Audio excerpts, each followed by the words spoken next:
I tried to hurry to the hospital where he was being transported, but the police officer stared at me with a suspicious expression and stopped me. "What's going on? Please let me go to the hospital, quickly." Ma'am, what were you doing before you got here? Huh? It's a formal question. Isn't it an accident? Is it? Why do you think that? Why am I being suspected? It's frustrating at a time like this. Formal questions are the one you ask during an investigation, right? You're asking for an alibi, aren't you? It's obvious. My father was a police officer, you know. Anyway, please let me go to the hospital. Quickly. Please. I am Sandra. I met my husband Kelvin through mutual friends. We've been married for 3 years now and have been blessed with a child, living happy days.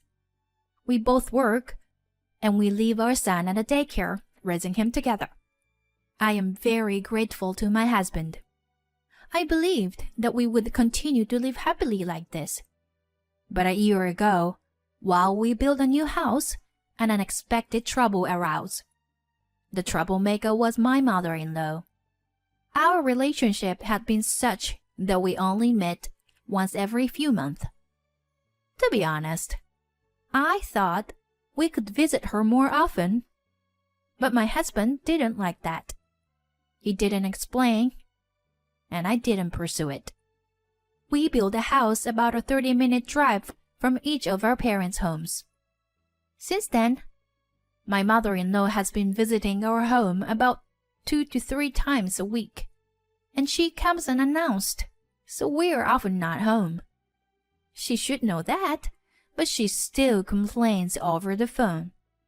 Hey, I went to your home today, but no one was there.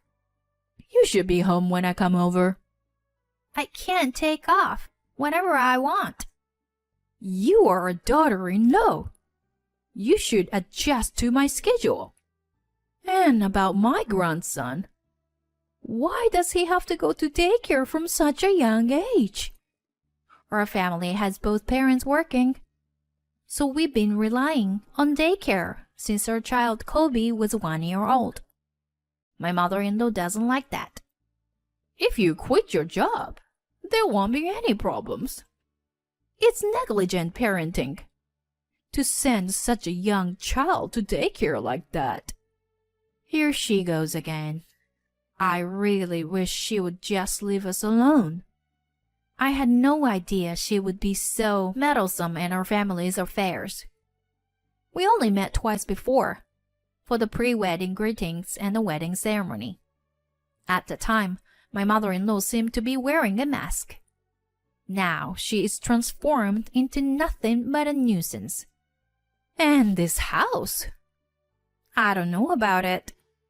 There were better lots of land available if you were going to build a new house.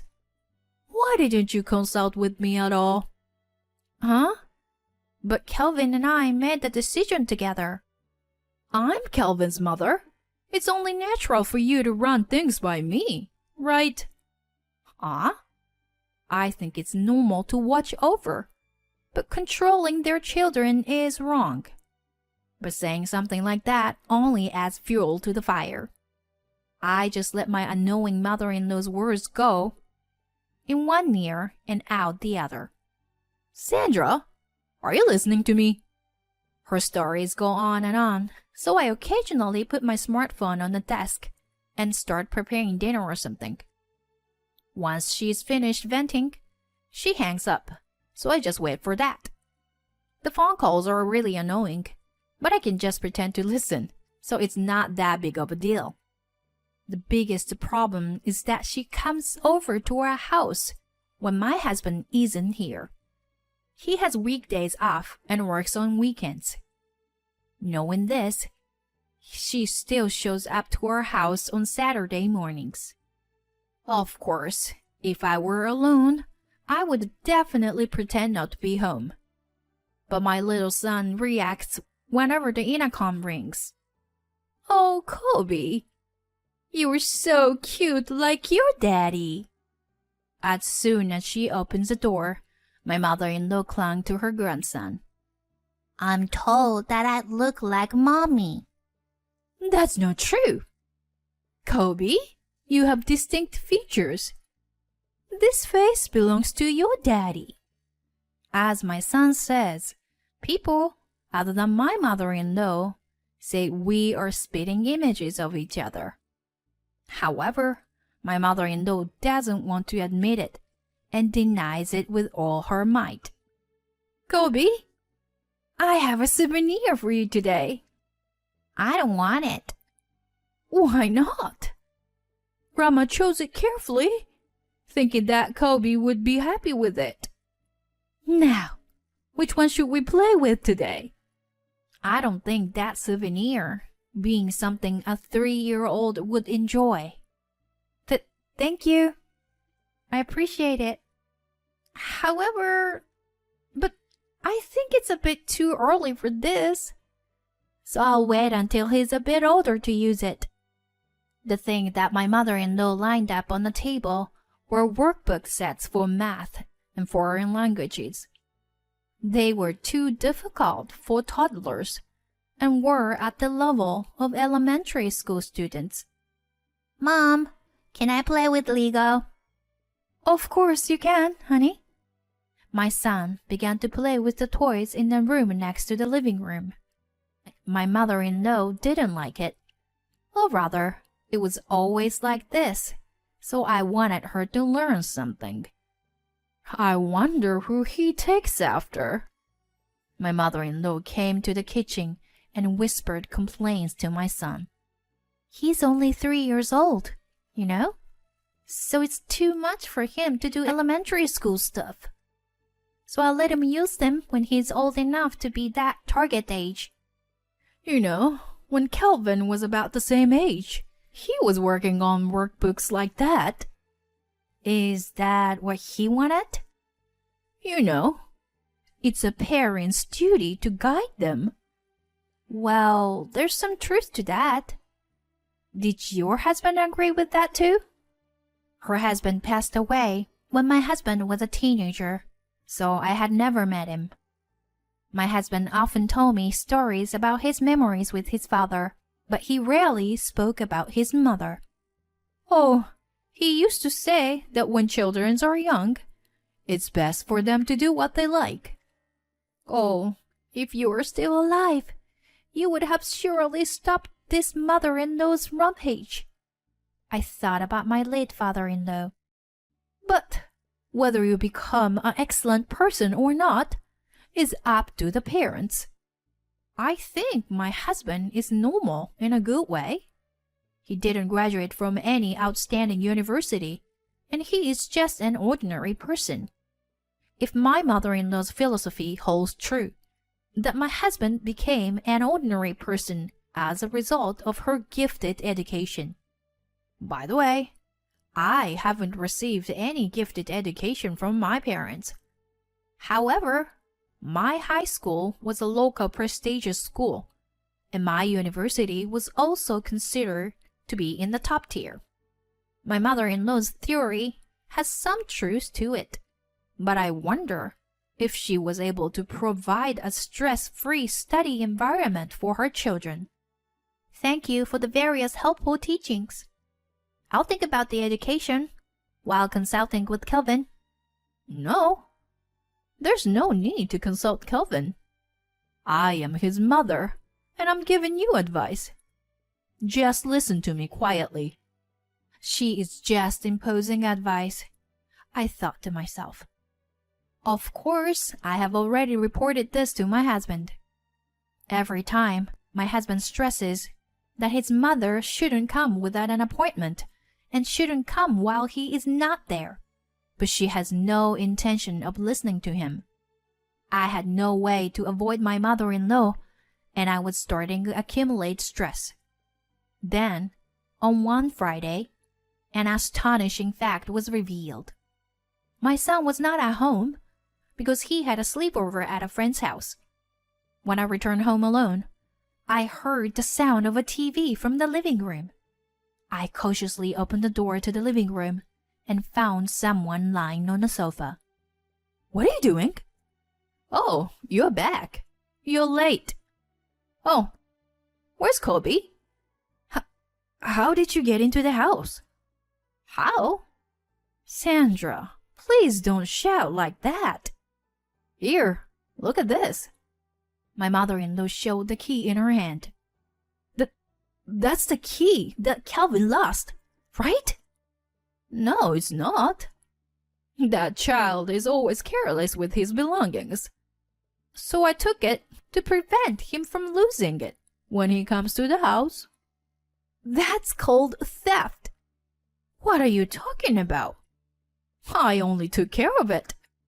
You really don't know how to speak properly. I wonder what Calvin liked about this woman. He must have been brainwashed. I have to wake him up. Anyway, where's Kobe? Huh? He's staying over at his friend's house today. Oh, I see. Are you picking him up tomorrow? Yeah, but you're the one picking him up, right? Calvin works on weekends, right? Can you please return the key now? Don't you notice anything when you look around the house? I even cleaned the house while you were away. That's not all. Your car was dirty, so I washed it for you. And you didn't even say thank you.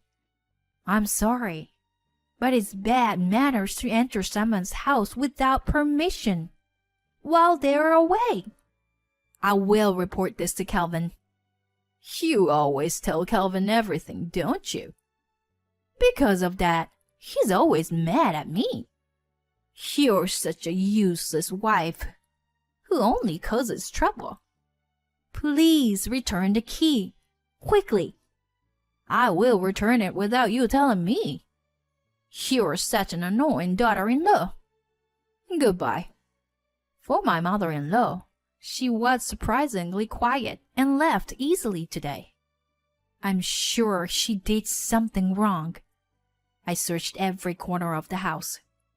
Embarrassingly, I only clean with a vacuum cleaner once a day, so there was a slight buildup of dust in the corners. It seems like my mother-in-law hasn't cleaned. I wonder why. If nothing happened in the house, then what about the car?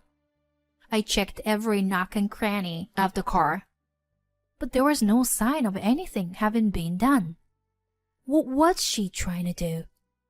At the time, I couldn't understand what her twisted ideology. And the next day, the incident occurred.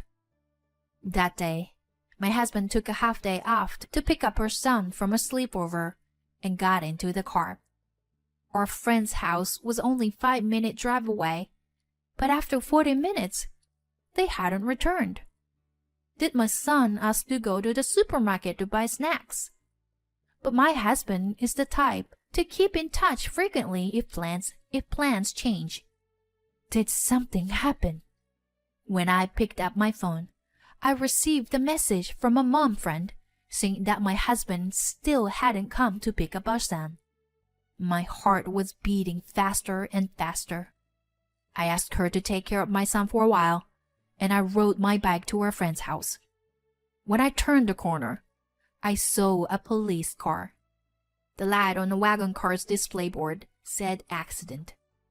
And my car, with the crashed front, was surrounded by police vehicles. I spoke to the police officer in a daze. When they realized that I was my husband's spouse, they told me his condition. He was not in critical condition, but he couldn't apply the brakes and crashed into a pile of reinforced steel, probably breaking his arms, legs, and face. I tried to hurry to the hospital where he was taken, but the police officer looked at me suspiciously and detained me. What's going on? Please let me go to the hospital, quickly. Ma'am, what were you doing before you got here? Huh? It's a formal question. Isn't it an accident, is it? Why do you think that? Why am I being suspected? It's frustrating at a time like this. Formal questions are the ones you ask during an investigation, right? You're asking for an alibi, aren't you? It's obvious. My father was a police officer, you know. Anyway, please let me go to the hospital quickly. Please. I couldn't hold back my tears. Why am I treating like this? Ma'am, we were certain that this is an incident. The police officers around were unsettled by the statement of the one officer, because one shouldn't say such things to a civilian, let alone someone who could potentially be a suspect. I understand how you feel, ma'am. Your husband is safe. I guarantee it. Ma'am, your husband was caught up in an incident. Do you have any idea who might have caused serious harm to your husband? The police officer led me into the crumpled car and shone a light on the back of the brake pedal. This... That's right. It's a plastic bottle. It is jammed in here. See? It is designed so that you can't see it unless you look closely. Not only that, but it's attached in a way that you won't notice it if you just press down on the pedal when starting the engine. It is clearly a malicious act. I trembled as I recalled yesterday's event. Ma'am? It's me. Huh? I was the one who was targeted. It's because I was supposed to pick up my son that my husband got caught up in the accident because of me. I can't believe it. How dare you? I want... Ma'am, calm down. Take your time, okay? Could you tell me what you know? Still in shock, but I managed to tell the police about the conversation with my mother-in-law yesterday. I see. Leave it to us from here. Let's hurry to the hospital. The police officer instructed another officer to take my bicycle to my house and sent me to the hospital in a patrol car. My husband, who was transported, had a broken left arm and both legs, and his face was severely bruised with significant internal bleeding. I'm sorry for worrying you. I'm glad that you and Kobe weren't in the car. Tears welled up in my eyes for my loving husband, who was kind beyond measure. I couldn't tell him the truth while he was in front of me. And 5 days after the accident, when my husband was transformed to a general ward, the police officer told him the truth. My husband was speechless at the fact, but immediately showed his anger and filed a complaint. After a while, when the evidence was appraised by the forensics, my mother-in-law was arrested for attempted murder. The decisive evidence was her fingerprint, which was found on the processed plastic bottle. We waited for my husband's recovery before the trial began, but my mother-in-law showed no sign of remorse. She desperately pleaded that she was only trying to save her brainwashed son from his wife. When asked by the judge how she felt about her son being seriously injured, she claimed, "He was unharmed, so I am innocent." My husband and I also appeared in the court as witnesses for the police, but my mother-in-law showed her anger when I stood up. "Why are you unharmed? You piece of jerk!" The judge repeatedly requested her to remain quiet, but she ignored it. As a result, she was sentenced to imprisonment. We sold our newly built house to cut ties with my mother-in-law. I accepted an overseas transfer that has been proposed to me before. As a result, my husband decided to quit his job, and now he supports me and our son as a house husband. Although he has discharged from the hospital without any after effects, he was depressed for the first 6 months or so. The reason why my husband didn't want to see his mother much was that with her excessive interference since childhood. Despite being oppressed by his mother, he wished to carve out his own life with his own will. Thanks to this, my husband grew up to be a true gentleman, and we found each other. I was lucky to meet such a wonderful husband. Now my husband shows us a smile, but he is still hurt by the event caused by his own mother. I will never forget that he first wished for the safety of me and our son in the hospital room. I vow to protect him no matter what future holds.